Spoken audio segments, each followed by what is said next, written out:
फरमाते हैं कि मैं ना मजदूर लेने गया, बगदाद के चौक में मजदूर बैठे होते थे। तो मेरी उन मजदूरों में से ना एक नौजवान बच्चे पे नजर पड़ी।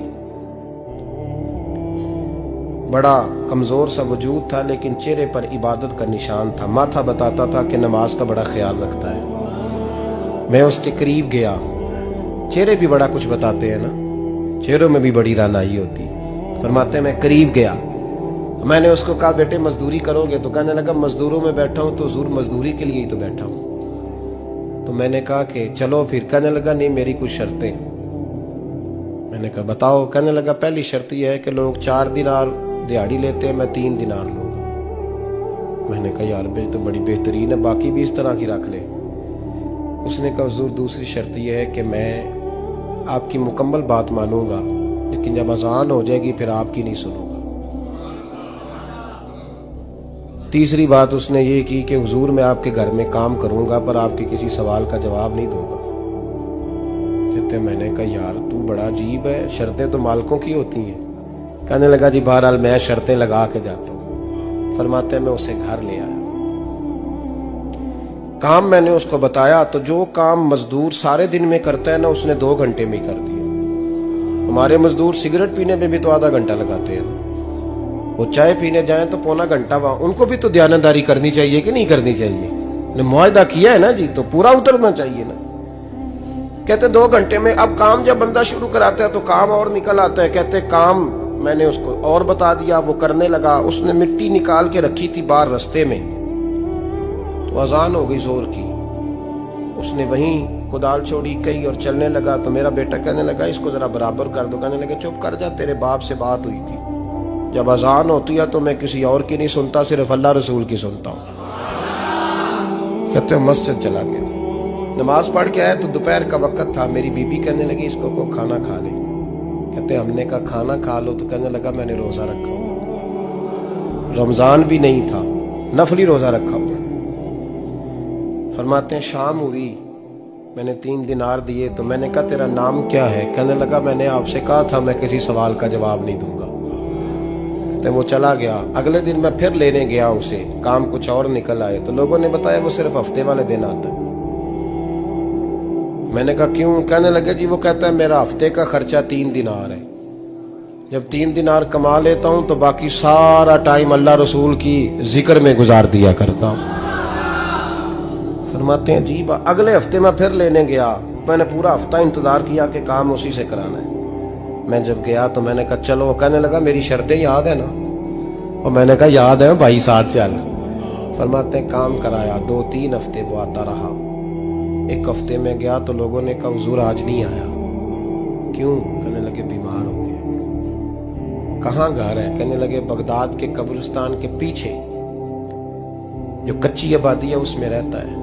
फरमाते मैं गया, दरवाजे पे दस्तक दी तो कहने लगा हुजूर आप हैं? दरवाजा खुला है, आ जाइए। फरमाते हैं मैं अंदर गया तो मैंने कहा तुम्हें कैसे पता चला मैं आया हूँ? कहने लगा हुजूर अल्लाह वाले हो, आप नहीं आना था, वरना अमीर तो गरीबों का पता लेने कोई नहीं आते। कहते मैं करीब गया तो कहने लगा मैं आपका इंतजार कर रहा था, तेज बुखार है, तप रहा। जेब से कुछ पैसे निकाले। कहने लगा ये पैसे रखने। एक अंगूठी निकाली।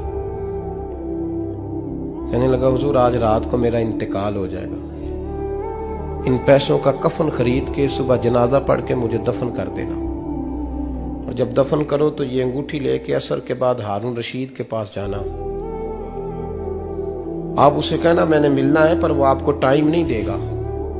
आप उसको आवाज दीजिएगा कि तेरी एक अमानत है मेरे पास, फिर वो आपसे मिलेगा तो अंगूठी दे दे, फिर आप मेरी तरफ से फारिग हैं। हजरत फरमाने लगे तेरा नाम? और कहने लगा हुजूर वक्त थोड़ा है, आज रात मैंने जाना है, बड़ी लंबी माफी मांगनी है रब करीम से, अगर मुनासिब समझे तो मुझे अपने रब से तन्हाई कर देने। फरमाते हैं मैं आ गया पर उसकी बातों ने मुझे सारी रात सोने नहीं दिया। फरमाते हैं सुबह बड़ी मुश्किल से सूरज निकला, मैं गया दरवाजे पे हाथ रखा तो दरवाजा खुला हुआ था। अंदर दाखिल हुआ तो खुशबुएं मेरा इस्तकबाल कर रही थी। जब चेहरे से कपड़ा हटाया तो उसका तो इंतकाल हो चुका। इंतकाल हो चुका है, ऐसे है जैसे किसी का दीदार करके सोया। कहते मैं तो 2 आदमी ले गया था जनाजे पे, पर पता नहीं दुनिया किधर किधर से आई, कहां कहां से। अखा जदों मीटियां जमाना मैनू रोवेगा, अपना ते अपना बेगाना मैनू रोवेगा।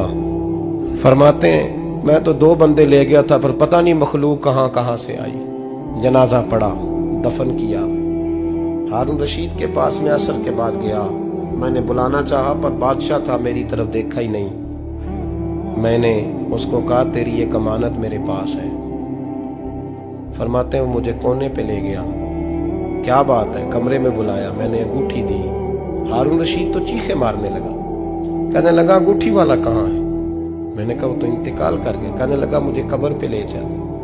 कहते मैं कब्र पे लाया तो वो लेट गया, तड़प के रोने लगा। मैंने कहा मेरा कलेजा फट जाएगा, ना उसने कुछ बताया ना तूने बताया, ये कौन था?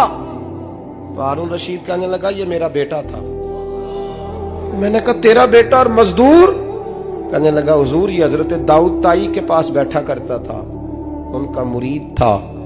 मुझे रोज कहता था अब्बा तूने बड़ी दुनिया इकट्ठी कर ली है, मरते वक्त तुझसे टांगे समेटी नहीं जाएंगी, इतना हिसाब नहीं तू दे सकेगा। मैं इसको समझा देता, इसकी अम्मा समझा देती। ये रोज हमें कहता छोड़ दो, आ जाओ अल्लाह रसूल की बारगाह में झुक जाएं। हम समझ। एक दिन ये चला गया, कहने लगा फिर तुम्हारा रास्ता और है और मेरा रास्ता और है। ये सोने की अंगूठी गलती से इसके पास रह गई, गलती से हीरे की अंगूठी चली गई। कहने लगा देखो मेरे बेटे ने आज वो भी वापस कर दी है। फिर तड़प के कहने लगा हारून रशीद था तो ये मेरा बेटा, पर मेरा मुर्शद निकला, मेरा पीर निकला। भाई जिंदगी तो बड़ी थोड़ी है ना। बाबा साहब ने कहा था उठ फरीदा सुते आ, दाढ़ी आ गया पूर, अग्गा नेड़े आ गया, पिछा रह गया दूर। उठ फरीदा सुते आ, खलकत वेखन जा, मते कोई मिल जाई बख्शिया ते तू ही बख्शिया जा। उठ फरीदा सुते आ, झाड़ू दे मसीत, तू सुते रब जागदा, तेरी डाडे नाल परीत। मेरा रब हमें भी अपनी बारगाह में कबूल फरमा।